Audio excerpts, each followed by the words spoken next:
విషయం ఇంత దూరం వచ్చేసింది కనుక నేనక్కడ కూర్చుని అదే ఆలోచిస్తున్నాను. పిల్ల అంత కష్టపడింది కదా, రాత్రి పగలు చదువుకుంది. అలాంటప్పుడు నేను మాత్రం తన కష్టాన్ని ఎలా వృధా కానిస్తాను?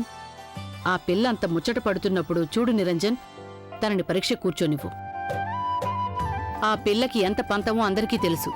చాలా మొండిది. ఒకసారి అనుకుందంటే ఇక మార్చుకోదు. అరే బాబు, ఎవరికి తెలుసు తన తలరాత ఎలా ఉందో ఏంటో. నువ్వు గంగని పరీక్ష రాయటానికి ఒప్పుకున్నందుకు నాకు చాలా సంతోషంగా ఉందమ్మా. కానీ ఈ గంగకి తన బొటన వేలికే గాయమైంది. అది తగ్గాలంటే 6 వారాలు పడుతుందని డాక్టర్ అన్నారు. అదే కుడి చేతికే తగలటం వల్ల గంగ రాయలేదు.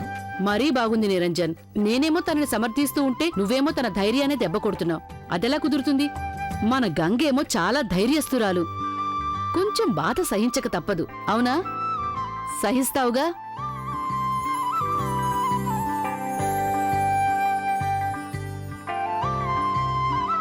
నిన్నే అడుగుతున్నాను నేను. నేను కూడా బాబుగారికి అదే చెప్పాను. మీరు నిజంగానే నన్ను క్షమించేశారా?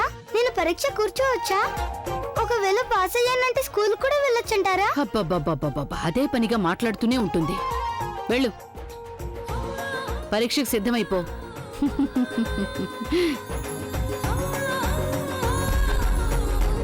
అమ్మగారికి మతిపోయిందా ఏంటి? ఇంత తొందరగా ఎలా ఒప్పేసుకున్నారు? ఆవిడంతటా ఆవిడే ఒప్పేసుకుందా?